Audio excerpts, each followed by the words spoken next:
శ్రీమాత్రే నమ. ఈ వీడియోలో మనం మిథున రాశి వారికి డిసెంబర్ 15వ తారీఖు నుంచి 21వ తారీఖు మధ్యలో జరగబోయే వార ఫలాల గురించి పరిశీలిద్దాం. మరి ఈ వారంలో మిథున రాశి వారికి రాష్ట్రాధిపతి బుధుడు 6వ స్థానంలో సంచరించడం, అది శత్రుస్థానం అవడం వలన జాతకుడికి ఒక విధంగా దగ్గర బంధువులతో విరోధాలు వచ్చే అవకాశం ఉంది.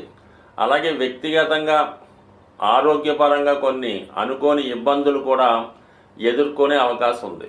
సో ఏదైనా ఈ వారం జాతకుడు ఇతరులతో వివాదాలు పెట్టుకోవడం కానీ, అనవసరంగా వాళ్ళతో మాట్లాడి చిన్న చిన్న విషయాలు పెద్ద చేసుకోకుండా సామరస్య ధోరణిలో వ్యవహరించడం మంచిది. అలాగే ఆర్థిక విషయాల్లో కూడా కొంతవరకు రుణదాతల నుంచి ఒత్తిడి వచ్చే అవకాశం ఉంది. అంటే ఏదో కారణం వల్ల సమయానికి ఇన్స్టాల్మెంటు పే చేయలేకపోవడం కానీ, దాన్ని మర్చిపోవడం కానీ జరగడం వల్ల ఒక విధమైనటువంటి ఆందోళనకరమైనటువంటి వార్తలు వినవలసి ఉంటుంది. ఈ విషయంలో కూడా జాతకుడు అప్రమత్తంగా ఉంటూ ఏమైనా జ్యూస్ అలాంటివి ఏమైనా ఉన్నా, మనం ఎవరి దగ్గరైనా స్నేహితుల దగ్గర బంధువుల దగ్గర అయినా చేయబదులు తీసుకొని మర్చిపోయి ఉన్నా అది ఎంబటినే వాళ్ళకి పే చేయడం మంచిది. లేదంటే వాళ్ళు ఏదో విధంగా నిందించే అవకాశం ఉండదు. అంటే పెద్ద నష్టం అయితే లేదు, కానీ ఏదో విధంగా చిన్నగా మనల్ని విమర్శించాలని, మనం తక్కువ చేయాలనే భావనతో మాట్లాడే అవకాశం ఉంది. కాబట్టి సాధ్యమైనంత వరకు చిన్న చిన్న ఏమైనా ఉంటే వాటిని సెటిల్ చేసుకోవడం మంచిది. అలాగే మనకి ప్రస్తుతం వాక్ స్థానంలో ఉన్నటువంటి కుజుడు వక్రగమనం ఉండడం వల్ల జాతకుడు చెప్పినటువంటి విషయాల్ని ఎదటివారు వేరే విధంగా అర్థం చేసుకునే అవకాశం ఉంది. అంటే మీరు మంచి చెప్పినా కూడా అది వేరే విధంగా వాళ్ళు అర్థం చేసుకొని మిమ్మల్ని అపార్థం చేసుకోవడం నిందించే అవకాశం ఉంది. కాబట్టి జాతకుడు మాట్లాడటంలో ఎంత తక్కువ మాట్లాడితే అంత మంచిది.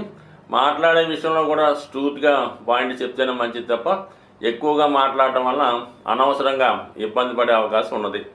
బట్ అదే సేమ్ టైం ఏంటంటే జాతకుడికి కొంతవరకు అనూహ్యంగా కొంత ధనం వచ్చే అవకాశం ఉంది. అది ఏదైనా స్థిరాస్తి అమ్మడం వల్ల అవ్వచ్చు, గతంలో మీరు ఉద్యోగం చేసిన విషయంలోనూ ఏదో ఆగిపోయినటువంటి జీతాలు, పిఎఫ్లో బోనస్ లాంటివి ఒకేసారి లంసంగా అమౌంట్ రావచ్చు. లేదంటే మీరు గతంలో ఎవరికైనా రుణం ఇచ్చి ఉంటే వాళ్ళు చక్కగా వడ్డీతో సహా ధనాన్ని మీకు ఇచ్చే అవకాశం ఉంది. లేదంటే పెద్ద మొత్తంలో ఎసెట్ పొందడం వల్ల మీరు ఊహించిన విధంగా ఎక్కువ ధనం రావడం, ఆ వచ్చిన ధనం కోసం కుటుంబ సభ్యుల మధ్య ఒక విధమైనటువంటి అభిప్రాయ భేదాలు, విరోధాలు వచ్చే అవకాశం ఉన్నది. అంటే అది ధనం పంచుకునే విషయంలో కానీ, ఎవరైనా ఆ కుటుంబ సభ్యుడు ధనం అవసరం ఉండి కావాలని కానీ, ఈ విధమైనటువంటి అభిప్రాయ భేదాలు ఈ ఆర్థిక సంబంధించిన విషయాలు కుటుంబ సభ్యుల మధ్య వచ్చే అవకాశం ఉంది. కాబట్టి జాగ్రత్తగా చాలా వరకు వచ్చిన ధనాన్ని కొంత రహస్యంగా ఎవరికి తెలియకుండా ఉంచుకోవడం మంచిది.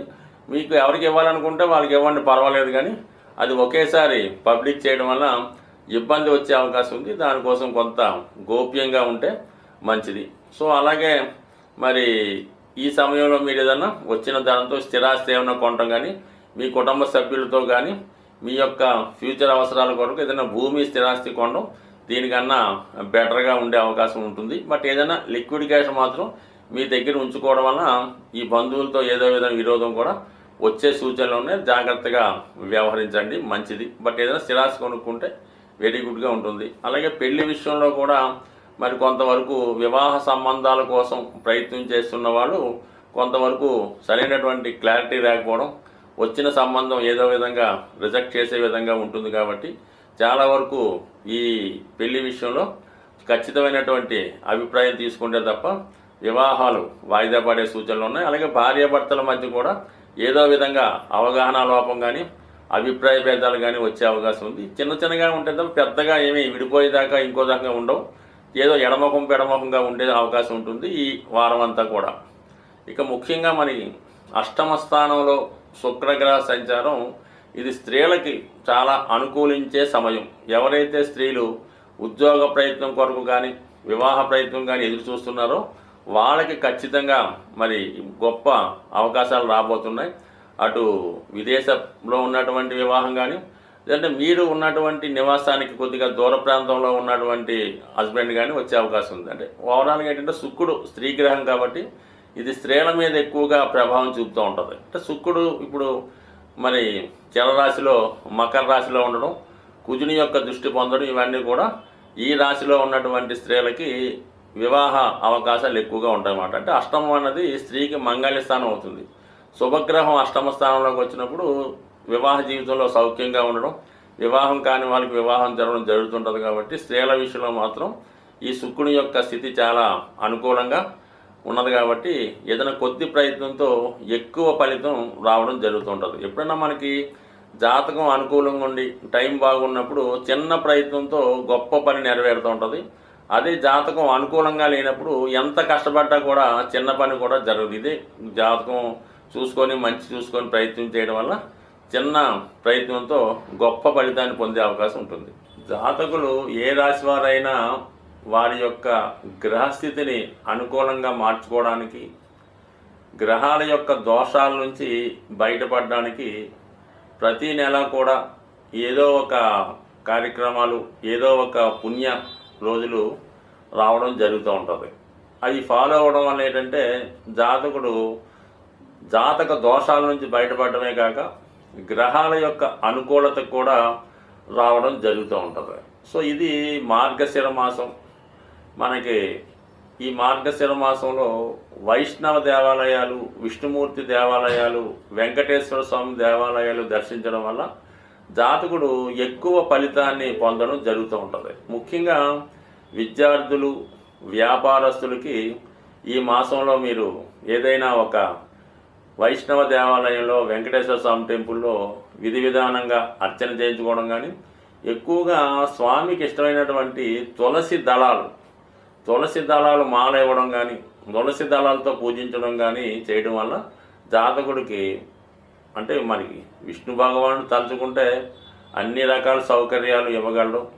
అలాగే జాతకం దోషాలతో సంబంధం లేకుండా ఎంత ఐశ్వర్యాన్ని ఇవ్వడం జరుగుతుంటుంది. కాబట్టి ఈ మాసంలో విష్ణుమూర్తి ఆరాధన అన్నది చాలా ఇంపార్టెంట్గా ఉంటుంది. కనీసం ఒక గురువారం కానీ, ఒక శనివారం కానీ ఈ విధంగా చేసుకోవడం వల్ల జాతకుడు తన దోషాల నుంచి బయటపడతాడు. అయితే ఈ వారంలో మనకి ఈ 18వ తారీఖున అంటే పౌర్ణమి వెళ్ళిన తర్వాత సంకష్టాల చతుర్థి రావడం జరుగుతుంది. ఇది విఘ్నేశ్వరుడు సంబంధించింది. కాబట్టి అంటే ఏదైనా ఒక దేవుడు కానీ, ఒక దైవం కానీ, ఒక వరం కానీ, ఒక దేవత కానీ, నవగ్రహాలు కానీ జాతకుడికి అనుకూలంగా ఇవ్వాలన్నా, ఒక వరాన్ని ఇవ్వాలన్నా కూడా విఘ్నేశ్వరుడి యొక్క అనుమతి తప్పనిసరిగా ఉండాలి.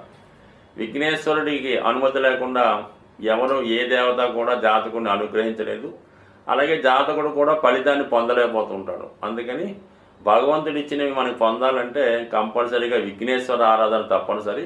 మరి ఈ నెలలో వస్తున్నటువంటి సంకష్టాల చతుర్థి రోజు మరి విధి విధానంగా వినాయకుడిని గరికతో అర్చించడం కానీ, ఉండ్రాలతో హోమం చేయడం కానీ, అంటే సాధారణంగా ఉదయం పూట చాలా దేవాలయాల్లో హోమం చేస్తూ ఉంటారు. ఈవినింగ్ మరి సాయంకాలంలో అభిషేకం చేయడం జరుగుతూ ఉంటుంది. ఈ అభిషేకం చూడటం వల్ల కూడా దోష పరిహారం అవుతుంది. కాబట్టి చేయలేని వారు అభిషేకాన్ని వీక్షించడం, అది కుదరని వారు ఇంట్లో గణపతి ఫోటో ముందు గరికతో కనీసం అష్టోత్తరంతో పూజ చేసుకున్న శీఘ్రంగా చిన్నగా పూజ చేసిన కేవలం సంకల్పం మాత్రాన అనుగ్రహించే దేవత విఘ్నేశ్వరుడు. కాబట్టి ఈ విఘ్నేశ్వరుడు ఆరాధనతో మనం ఇంచుమించుగా 2024 విడిచిపెట్టి 25లోకి వెళ్తున్నాం. కాబట్టి మరి కొత్తగా మనం రాబోయే సంవత్సరానికి ముందుగానే మనం ఇటువంటి దైవ కార్యక్రమాలు చేయడం వల్ల రాబోయే 25 చాలామందికి శుభం కలిగే అవకాశం ఉంది. స్వస్తి.